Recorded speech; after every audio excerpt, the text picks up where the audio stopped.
qual a gente vai dar continuidade ao conteúdo do nono ano. E o tema da aula é a reestruturação econômica americana, o New Deal, e os Estados Unidos, potência mundial. Então a gente vai ver um pouco mais do desenvolvimento dos Estados Unidos ao longo da sua recuperação financeira e também as suas características principais de desenvolvimento da sua economia na atualidade. Bom, como a gente viu, a crise de 29 é uma crise que vai marcar muito os Estados Unidos na sua relação econômica, é uma crise que vai abalar as estruturas do mundo, vai modificar, como a gente viu, a própria organização de vários países. O Brasil, por exemplo, vai sofrer algumas modificações, desenvolvimento de uma indústria de base e tudo mais. Então é uma crise que tem uma repercussão mundial muito grande. Bom, essa crise, ela também vai gerar medidas, porque como vimos também, existe um ciclo vicioso que se inicia com o processo de crise. Esse ciclo ele tem como característica a diminuição da demanda, que gera a falência de empresas, que gera o desemprego e que mantém a diminuição, agrava a diminuição dessa demanda. Então, quando eu tenho um ciclo vicioso, como a gente viu, o próprio desenvolvimento econômico por si só não é suficiente para resolver esse problema.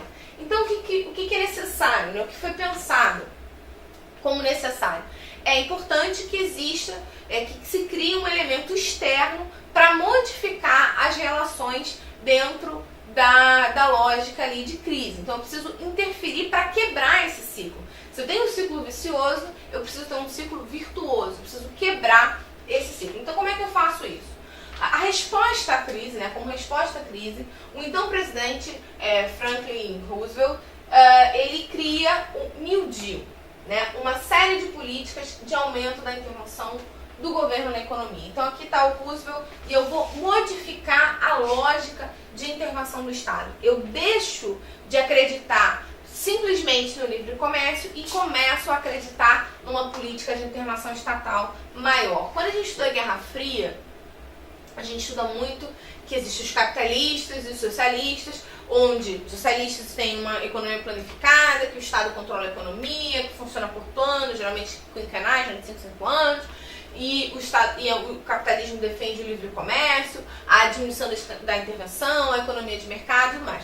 Mas dentro dessa lógica capitalista, eu também tenho variações.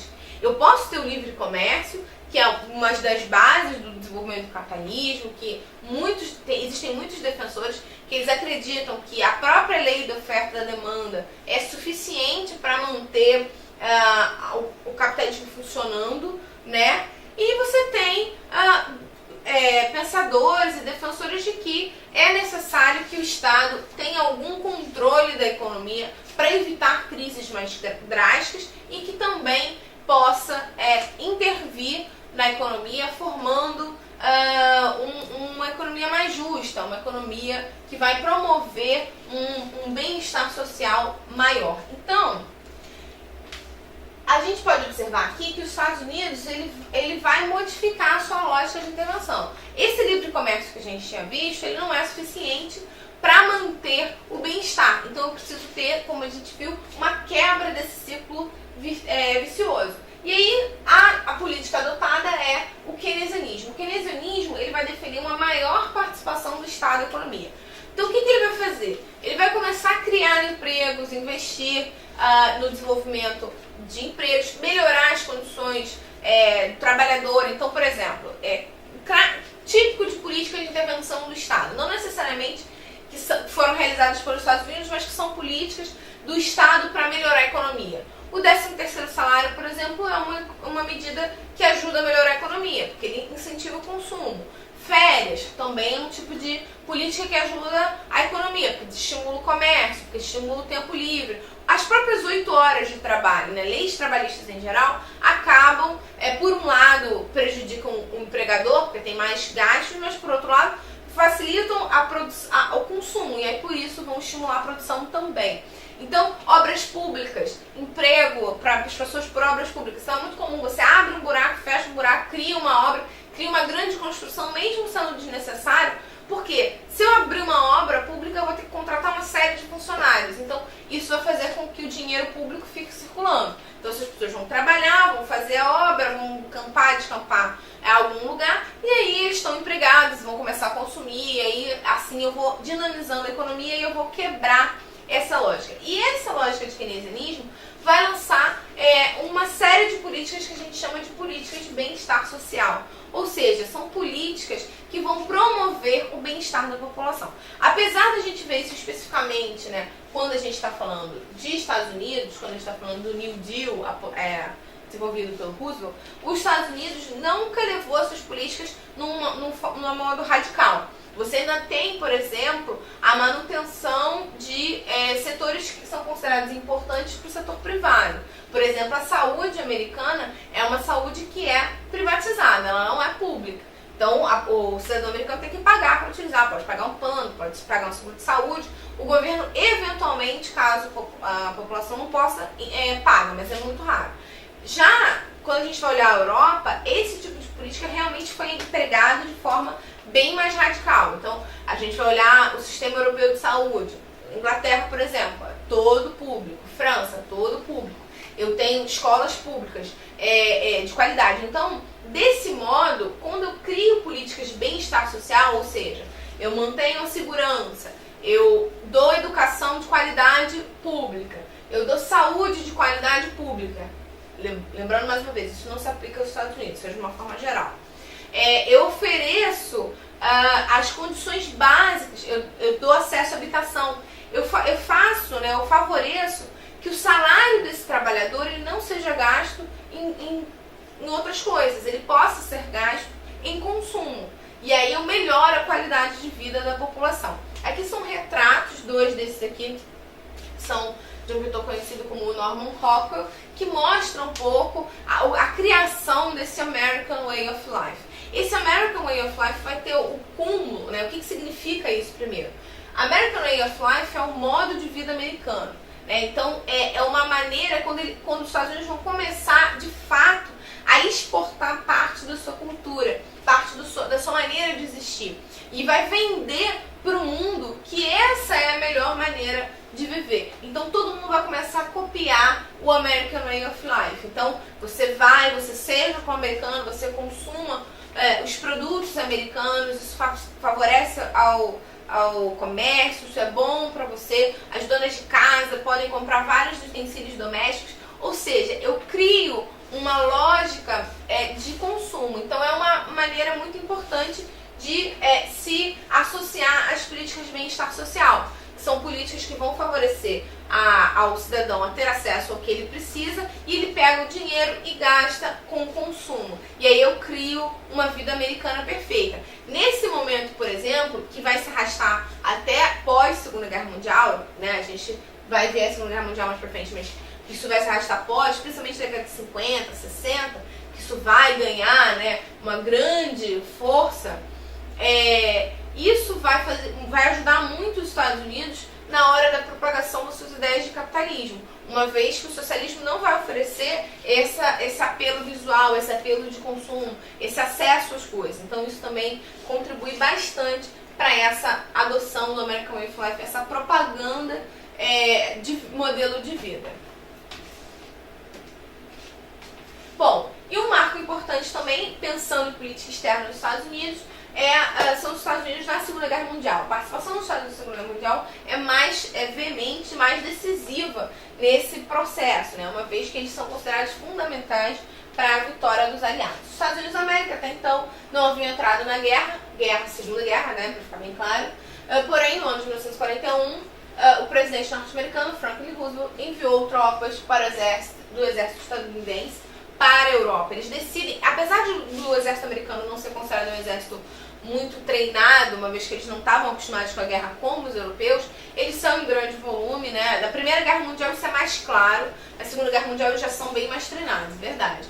Mas eles têm, você começa aí também a afirmar essa lógica militar dos Estados Unidos de vencer e de tudo mais.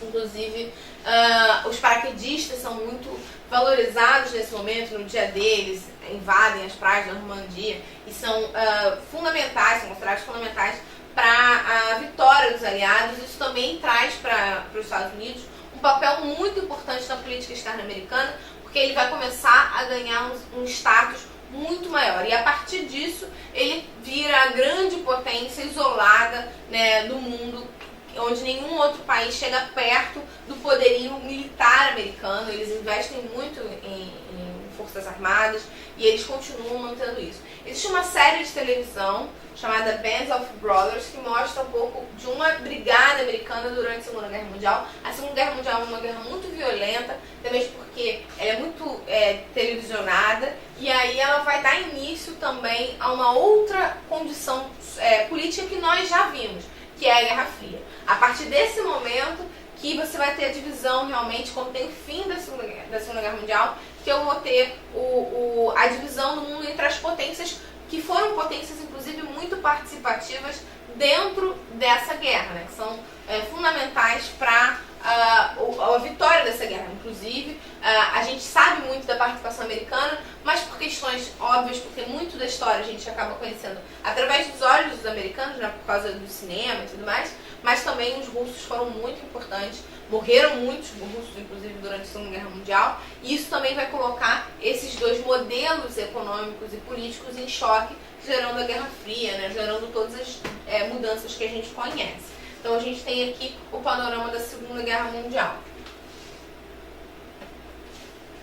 E aí a gente tem a potência dos Estados Unidos enquanto potência militar, que a gente vai ver com mais detalhes especificamente sobre cada setor, mas essa questão, essa saída, e principalmente depois que a gente tem o final da Guerra Fria, aqui tem uma lacuna para lembrar o que a gente já tinha visto, né? Você tem o final da Segunda Guerra Mundial, existe um momento de Guerra Fria e existe a queda do Muro de Berlim, que nós já vimos. Isso vai colocar também os Estados Unidos no local de potência isolada. Nunca, isso é importante ficar claro, na história se tem noção, né, na história da humanidade, você tem uma potência tão grande, com um poder tão grande, tão superior aos outros. E essa potência dos Estados Unidos, tanto no poder militar, quanto econômico e também cultural. Lembra que a gente viu que Hollywood vai exercer uma função muito importante na produção e na propagação de cultura dos Estados Unidos. Só a influência estadunidense, depois disso, né, depois do final da Guerra Mundial, da Segunda Guerra Mundial, depois da Guerra Fria, atingiu níveis nunca antes alcançados em vários aspectos, tais como econômico, científico, tecnológico e cultural. O científico é uma coisa importante, porque os Estados Unidos têm eles estão muito à frente na produção tecnológica, o que cria uma dependência de vários países em relação aos Estados Unidos. Então, computadores, softwares, desenvolvimento de tudo que tem de mais moderno acaba sendo feito nos Estados Unidos. Claro que existe a Europa, a França, na França e na Europa, especificamente na França e a Alemanha, né, que são países, e a Inglaterra, que também tem uma produção tecnológica desenvolvida, mas nada comparado ao poder americano, e esse é o panorama que a gente tem na atualidade. Então é bom para que a gente possa entender quais são os caminhos que levaram os Estados Unidos a alcançar essa posição, esse poder. Existem algumas pessoas que acreditam que no futuro que a gente já estaria vivendo um momento de queda dos Estados Unidos, mas isso ainda é muito distante. O poder americano ainda é muito maior, eles exercem uma grande influência e são muito importantes para qualquer tomada de decisão. Por isso, inclusive, que a gente acompanha a eleição americana tão de perto e acaba não sabendo tanto da eleição dos outros países. Na França a gente sabe que o presidente de alguns países a gente acaba sabendo que o presidente venceu ou não, mas nos Estados Unidos existe uma grande conhecimento dessa relação, porque todas as tomadas de decisão nos Estados Unidos afetam diretamente várias pessoas ao redor do mundo, tamanho o poder militar, político, econômico que eles atingiram. Bom, eu espero que tenha ficado claro. Tchau!